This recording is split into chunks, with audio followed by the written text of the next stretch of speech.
Welcome, everybody, and welcome, Jay. Thank you. I'll give you a little introduction in a minute. Before that, some updates and admin. Henry's back. Thank you for coming back. Henry's had a couple of weeks away. You've been very busy. Very busy. Doing sales operations.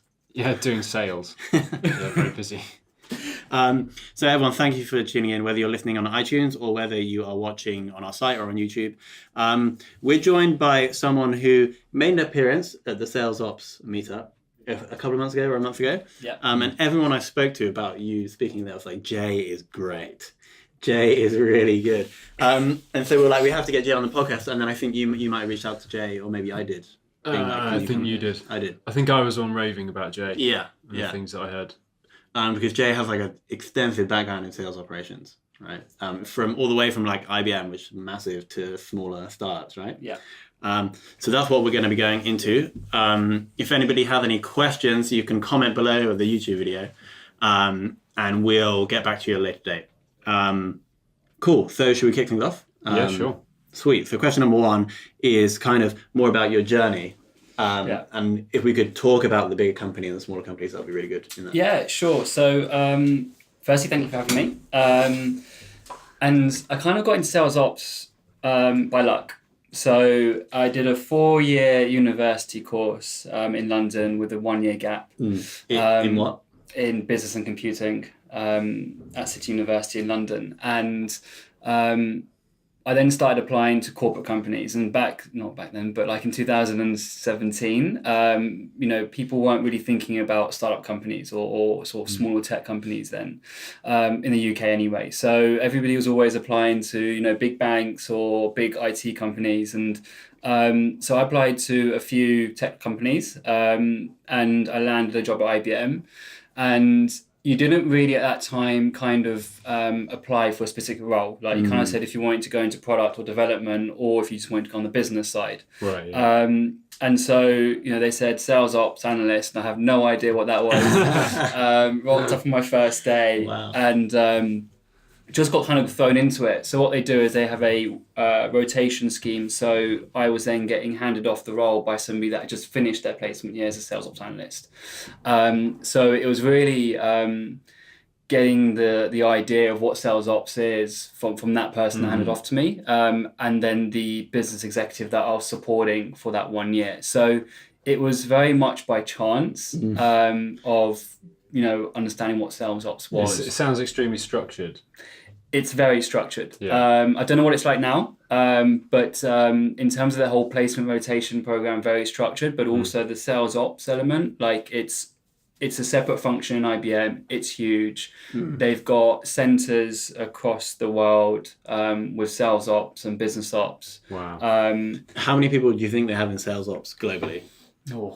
Hundreds or thousands? Thousands. Probably Really? thousands. Wow. Yeah. Thousands when I talk about shared services. So it's a combination of sales ops, sales enablement, and probably business operations support as well, which I'll come on to what that means. It's a company that made and sold the first computer. So they're an old business, a very large business. Yeah. 100,000 people. 300,000 people when I was there. So Wow. so it's probably bigger now. But It's incredible. Yeah. So that's when you started learning the trade. And what happened after that? So I did my 1 year. So a lot of it was looking at data. It was week-to-week movements, looking at pipeline stages and forecasting. That was pretty much what the role was about, but it was in different territories. So understanding how it works in different territories in the UK and how you split them up, and doing deployment plans of do we have enough people in each area. So it's quite good around the strategy piece. Went back to uni, and because I enjoyed what I was doing at IBM, I went back. But when you go back on the graduate scheme, there's not typically a sales ops kind of role. It's a lot about consulting. So putting you into projects that they've signed up. So I did that for 1.5 years, which was business analytics and optimization. So it was kind of an element of sales operations, but I didn't know it at that time. So really going into different projects, working with external clients around the data, how do you analyze it, and then trying to streamline some processes. So I did that for like 1.5 years. And then I went back into sales and business operations, and I'll go into what business operations and IBM meant at that time. I don't know if it's changed, but how I got back into that was actually the business executive that I was supporting during my placement year actually said, Jay, I have just become the business executive for IBM Africa. We're doing a startup organization there for IBM. I need you to come out and build me a sales and business operation excellence. So he's like, he messaged me. I was like, where are you? He's like, I'm in Nairobi in Kenya. I was like, do you need me to fly out? He's like, can you fly out tomorrow and meet you? It was almost complete luck that it just so happened to be that business executive and he just knew you. Yeah, it was a bit of luck at the beginning that I got to support and then somebody that skill was and knowledge and keeping the loyalty, like keeping in touch and showing my work was That's good. What, in these big organizations, the people will move up and they'll bring other people with them, right? Yeah. But they only bring you with them if they like you and you're good. Yeah. So maybe it's fortunate that you met that guy, but it wasn't fortunate that he liked you and wanted you to come to Africa, right? Correct. And I think that's kind of slowly happening in tech world right now as well, is if you associate yourself with somebody that is smart or realizes that you need them, then if they do move, then they may pinch you as well. So it was the relationship that I had with that business exec. And so I flew out the next day, met the team. I was like, what is going on? This is not what I expect from IBM. There was no functions, nobody, their sales is like crazy. There was no marketing function, no finance function, no HR function. Everything was outsourced into different countries. It was hectic. So I joined. And so what sales and business operations means in IBM is the sales ops is real sales ops. What we talk about is, pipeline, forecasting, your commission plans, you're running your performance improvement plans with your performance rating plan frameworks with individuals, looking at sales strategy, sales enablement, and the processes and the tools that you have within just the sales function. Business ops is slightly different, where you end up supporting the executive or the VP of that department or that business, and you start looking at all the functions within it. So sales, marketing, finance. And in IBM they call it delivery, whereas in this world we probably call it customer success and account management. Yeah.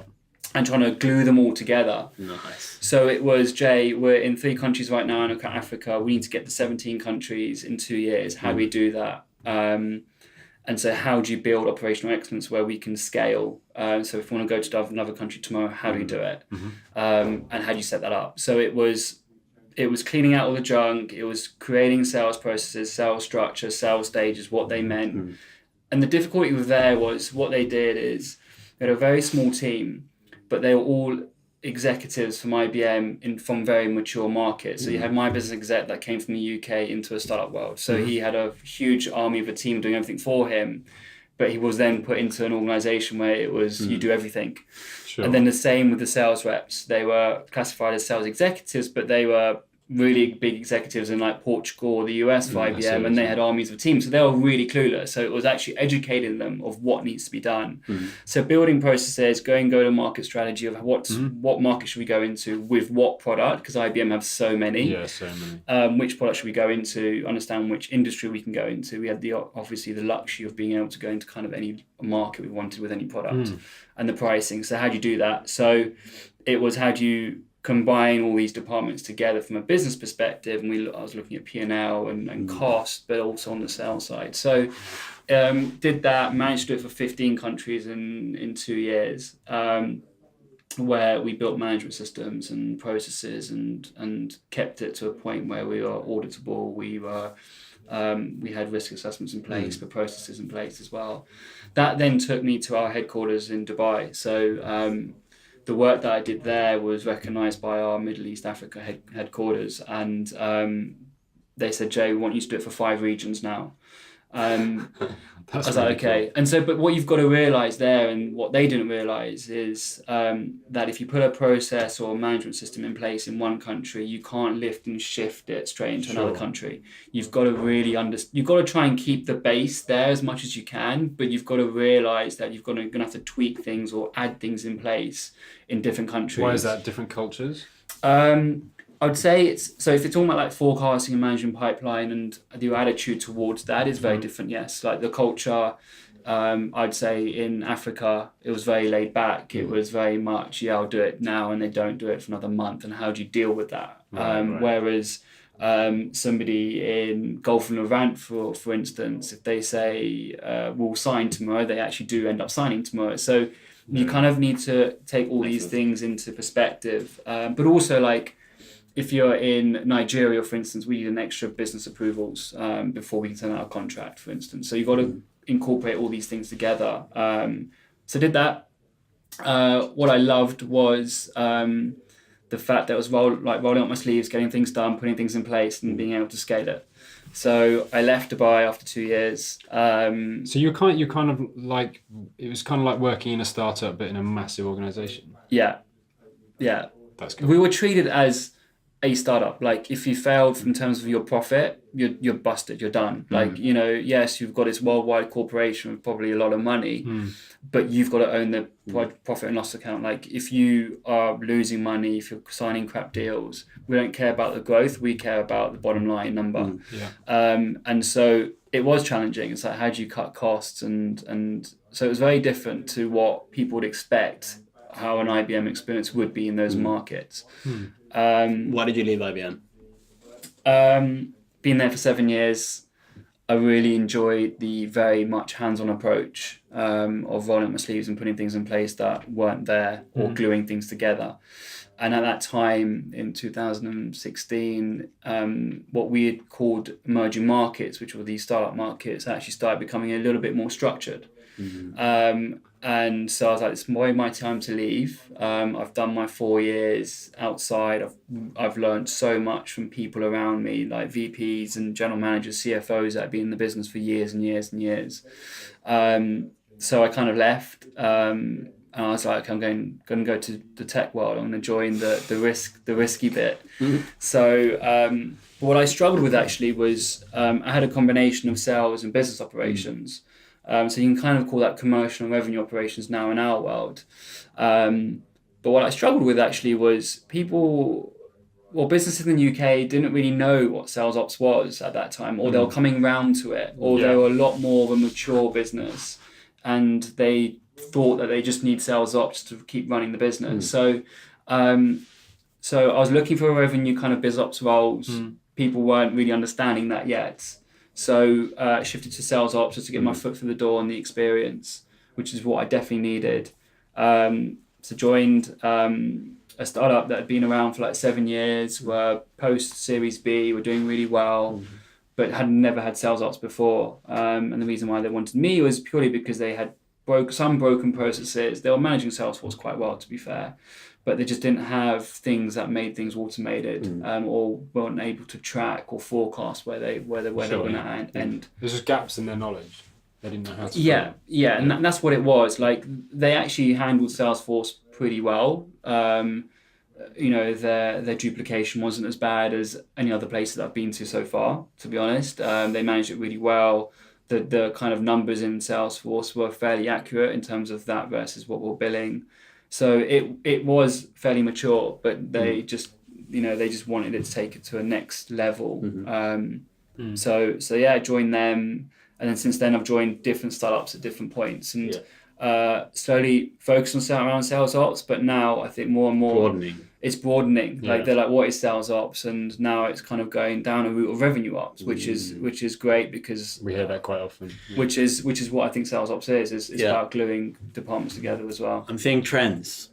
Two trends. Trend number one, Kirsty also said she got into sales ops by accident. It's quite interesting. So maybe that's the trend. Other trend is definitely. You don't go and study it, do you? Yeah, people didn't know about it. Maybe there should be. I think maybe there should be. Yeah. Maybe we should online course. Anyway, but moving on. You've had like 10 years experience now, right? Yeah.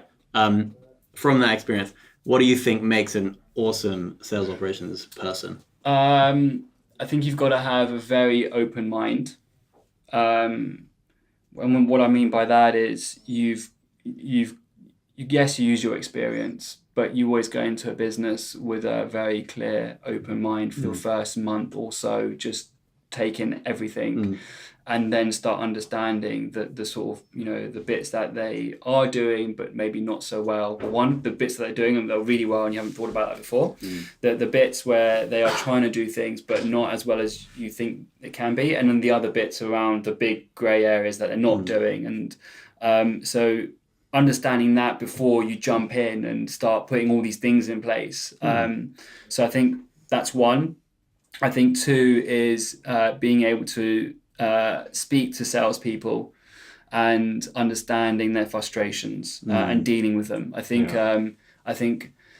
for a sales ops person, whatever you're going to try and do, if you don't get buy-in from the people that are affected by it, you'll fail. Like you will fail and the business will fail, and they'll think that they've probably hired the wrong person, because sales ops is all about putting things in place that are going to make the sales team more efficient, effective, productive, and how the business can scale with it. And if you haven't got that buy-in from the people that are going to be actually running what you're actually implementing, then it's always going to fail. And also, with sales ops, you have to be able to interpret. So managers don't always want to see another dashboard. Everyone's kind of dashboarded out, aren't they? So they want insights and they want knowledge from you. They want interpretation of what they're seeing, because lots of sales directors, they don't look at graphs. They don't like them. They just want to see the raw numbers and what is it you can tell them that's interesting, that can push the needle on. Yeah. I think just to follow that, you've got to exactly understand the VP of sales or the sales manager or whoever you're supporting on a daily basis. Understand what they like. Don't go in and create a dashboard with graphs because they may not like graphs. They may want conversion rates and data and a table, which is perfectly fine. Then you do that. Or if they like graphs and graphics, then do that, because otherwise you're wasting your energy on something that somebody's not going to really like or appreciate. Yeah. So on that point, do you think that it's actually useful to have sales experience in sales operations? This is my favourite question. All right, so this might... Okay, so I strongly feel that somebody in sales ops needs to understand what it's like being in sales, and by that I mean working closely with salespeople. I don't have sales experience, but when I talk to people, they think, "Oh, Jay, have you been a salesperson before? You'd be great at it." And the reason why is because I've worked so closely with salespeople, VP of sales, CROs. It's a very diplomatic way of saying. Okay, yeah. It's, I don't think it's necessary. I strongly feel that from the salespeople that I've worked with before, if they moved into a sales ops role, then I think they'll be very narrow-minded, and I think that comes back to the question I answered earlier: is you've got to be very open-minded. Whereas I think a salesperson will say, actually, I needed to do 6 clicks to log a call and I'm going to fix that, when really the bigger problem could be around your sales processes or your sales stages and defining them. So if they are able to take themselves away from that emotion and say, actually, I'm going to do sales ops properly, then great. But I don't think, I think a more successful person in sales ops will probably be somebody that works closely with salespeople and gets to understand them and then able to do that. It's similar to making a great salesperson a sales manager, because if you promote someone into that role, well, their role now is looking at numbers, it's different, crunching Excel data, and it's a fundamentally different role to being a salesperson. So you've also taken a good salesperson away from their role. So they're not selling anymore, and they might be woefully underprepared. So that's the way I think about it. Agree. So we've had, I think it's episode number 7 or episode number 8, and I think we have almost a 50-50 split between people that have and haven't been in sales. So that's why I love that question, because the people that obviously have a sales background, like you, Henry, are going to be like, yeah, of course. I wear many hats. So super interesting. Like what? So you're at Doctify at the moment. Yeah. What does your technology stack look like? So I like to keep it very lean. We're very early on, and how many people in there? So we've got 29 people overall in the business. We've got 11 in the sales team in terms of an SDR and a sales split. So it's sales reps and an SDR, and then we've got a head of sales and account management on top. That's our size right now. But I think this is what I alluded to before in the sales ops meet, was that don't go crazy as much as you want to when it comes to implementing tech, sales ops tech. I'm a big believer in that. I think people sometimes they can concentrate on trying to buy a piece of technology because they think it's the silver bullet. Yeah. When actually it'll probably cause more issues. They need to go back and look at their fundamentals or understand if they're using their CRM correctly, because things like CRMs are expensive. Are using it to its maximum capacity rather than investing in new technology.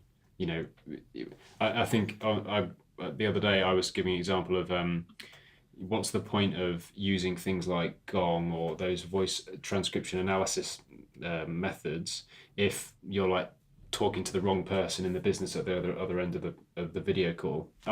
Because I think technology can do amazing things, but if you haven't got the fundamentals right, what's the point? I think that's it's exactly that, and I think you've got to. And this is why you've got to work really closely with the people that are going to work with the tools and process that you're putting in place, because putting in 6 different tools in the space of 6 months is not going to help them. Like, imagine yourself, being lumped with 6 different technology tools, and you're trying to you spend time trying to figure out how to use it.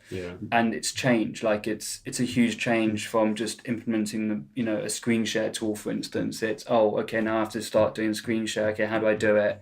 What do I do in Salesforce or your CRM? How do I use this tool? What do I show them? It's very different, and you can't do. You've got to master that, implement it, make them happy or satisfied, and show them that it was value. And if you show them that what you're putting in is value to them, then you can go on to the next one. So how do you show them value? You've made their lives much easier. I think for me, it's always been if I can decrease the amount of time you spend on admin, or the number of clicks you're doing in your CRM, or making your lives much easier to sign a contract, or making discharge one, whatever that is, then that's how I show them value. So it's really increased commissions. Well, is that right? Well, yeah. I mean, the salespeople will see value in something if they earn more money, right? Ultimately, if they can do deals quicker and earn more money, they'll see value in it. How lean are we talking? Like, you just have pieces of paper and people. So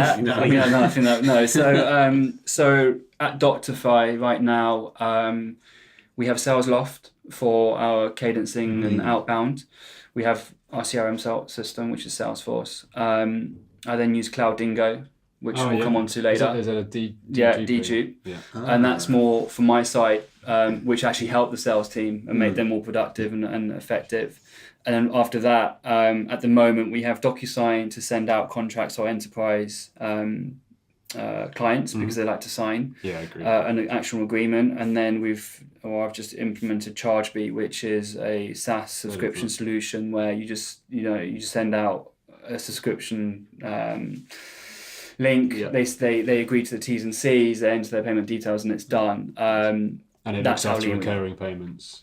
Yeah, and it's recurring payments. So you don't have to worry about receivables and aged debts and having people access to your product without paying or anything like that. So that's where the revenue ops hat comes into it. And that's how you glue the kind of functions together. So that's how lean we're talking. Pretty lean. So we're not. When I came in, we had demos of all sorts, like project management tools. I was like, you don't need a project management tool for your sales team. No. You don't need all these other tools.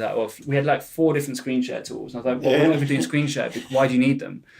Because our market's very difficult to do screen shares because it's hospitals and clinics, and their Wi-Fi is not always the best in the UK. So we don't need it. Like, you're just frustrating salespeople because they're trying to do a screen share of a tool and other people can't see it, and they don't know what tool to use. Like, we've got 4, and I'm like, this is crazy. So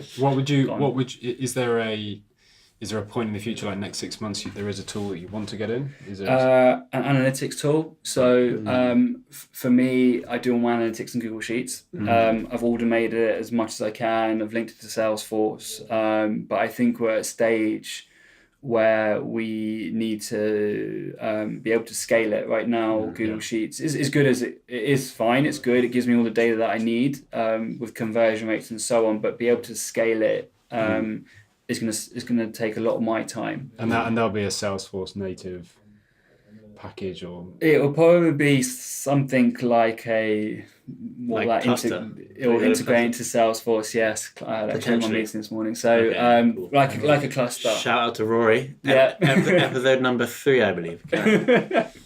So I know Rory really well, and we had a discussion today because he knows that my next thing would be analytics. I'm not going to go crazy with everything else, but slowly. Cool. So favorite tool right now? Cloud Dingo. Tell us more. So if I was going to set up my own business, or I was going to go into an organisation when I was employee number 2 or 3 or whatever that is, every single business always down the line face data quality. duplication. Agreed. And the amount that organizations spend on money, time of employees trying to fix it. Search the internet, say for like 5 minutes, find somebody or a lead, puts in Salesforce, thinks great, and then prospects out to them, for instance. Well, you may have already prospected out to them before, so you've just wasted 5 to 10 minutes of a sales rep or an SDR or whoever's doing that. So that's one reason why it's my favorite tech tool, is to sort out your duplication, because you're going to save so much money, which is one. The second bit is actually you get to know your target market size, which is huge, because let's say you know that your target market is say 20,000 leads in the UK, for instance. Your Salesforce shows that you've got 18,000. Well, actually, out of the 18,000, how many duplicates? And how do you start splitting up your territories and give your sales reps the same amount of opportunity? And you can't do that unless you get rid of your duplication issue. And so how do they work? Do they simply just show you how many duplicates you have and you can delete them?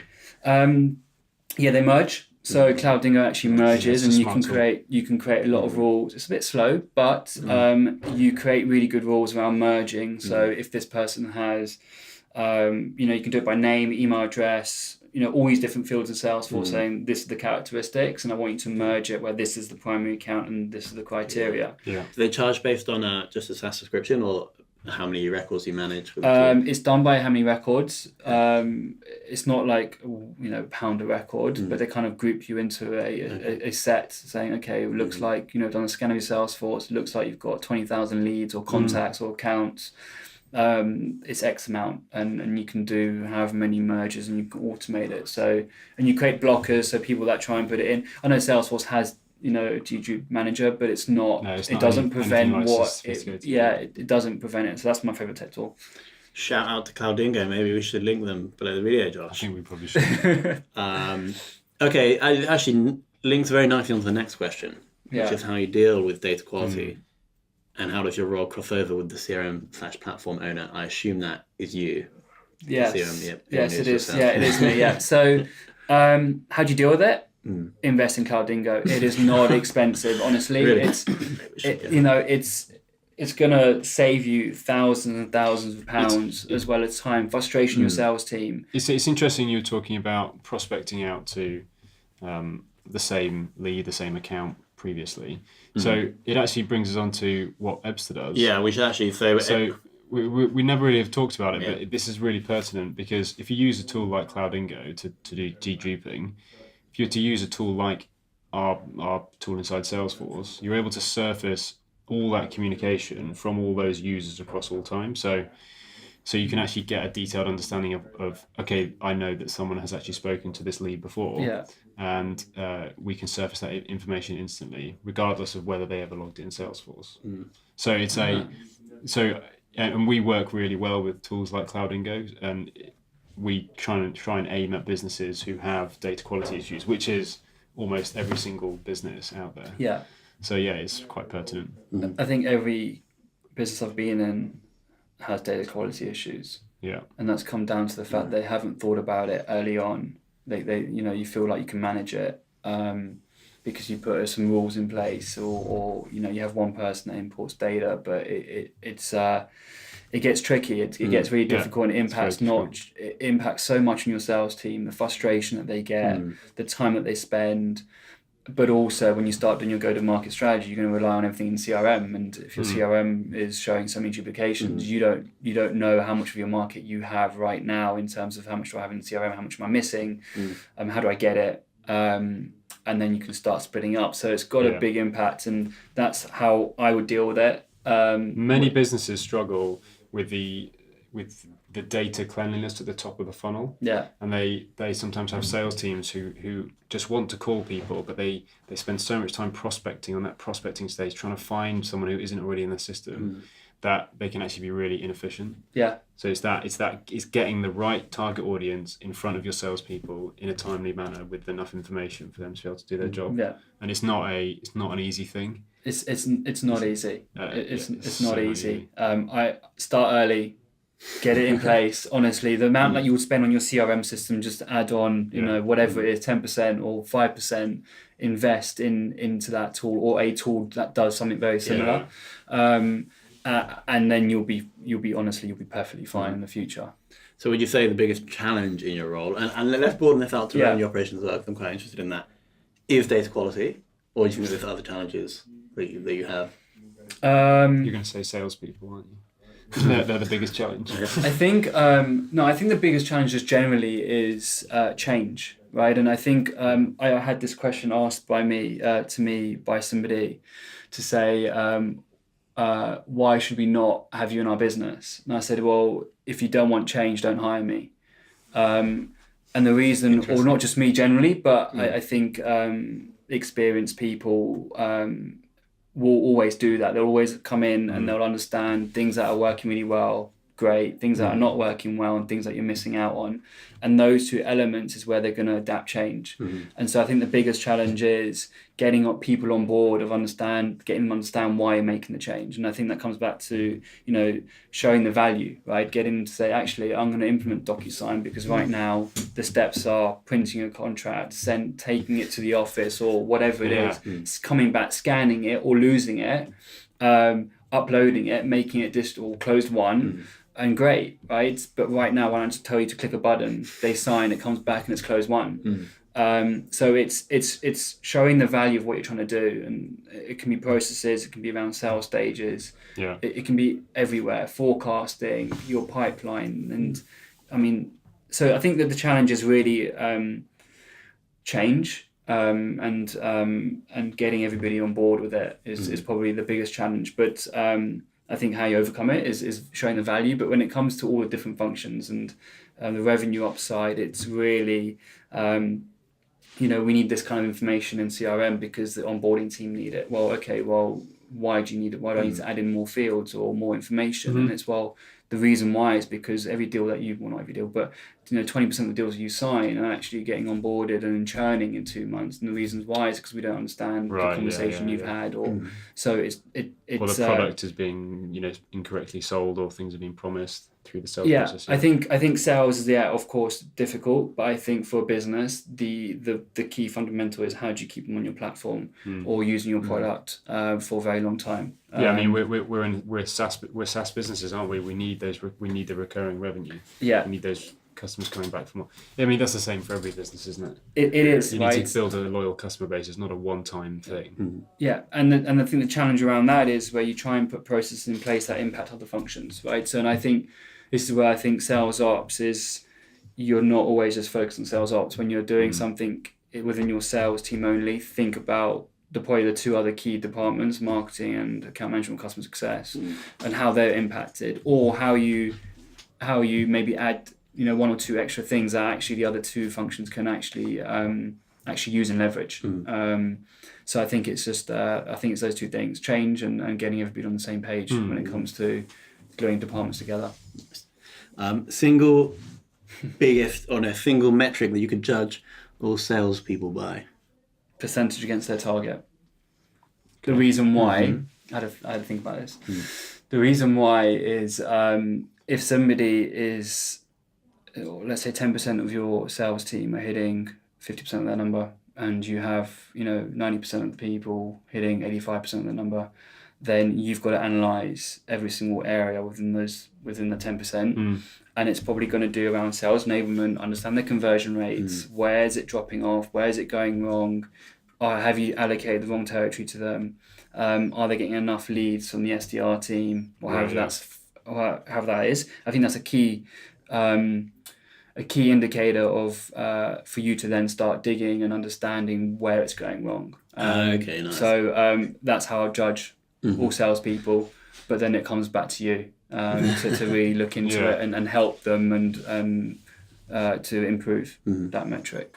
You'd always talk directly to the sales director to say there is a problem area here, this is how we can address it, or do you just go straight to the sales users and address it? On that metric, I would highlight it to the actual sales manager or VP of sales, but I think you kind of need to come up with a plan together and say, hey, why don't I've analysed that the sales enablement piece is not great because the first pitch is going quite wrong because the drop off is quite long, and me as a sales ops person, I can't tell them what around the pitching. So why don't you focus on that, and I'm going to help them track it, analyse it, and then keep them on top of what's happening and how they're improving. And it must be great to get those people and pull them up to the same level as everyone else through your A, crunching the numbers, and B, actually going and turning them around. Yeah, I think really I think that is if it happens 4 or 5 months running, then obviously there's something a little bit more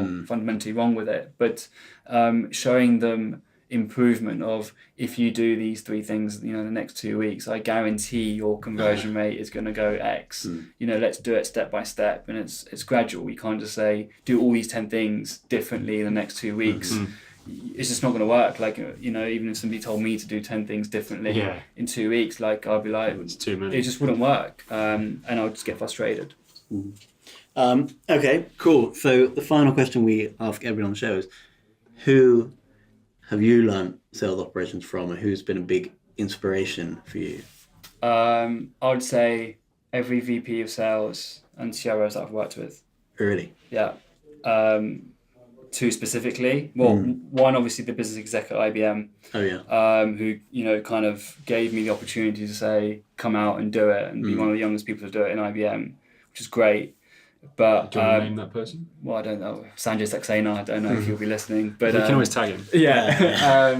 Which is was a brilliant opportunity, and if I hadn't got that, I have no idea where I would have ended up. To be fair, the other 2 being Tom Glasson and Pete Crosby, but it's really, and they're very different people looking at different things. But that's where I've learned sales ops from. Like, it's understanding the people that you support, what their thinking is, what their vision is, what they like looking at, what they haven't looked at, and you learn from that.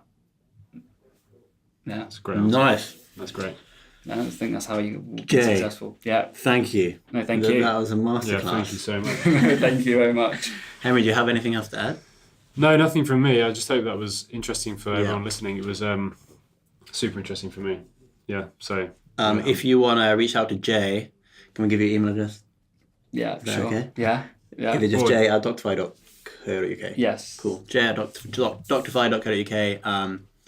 If you want to learn anything else from Jay, or learn about what Doctify does, we actually should do a little shout out for them as well. Yeah.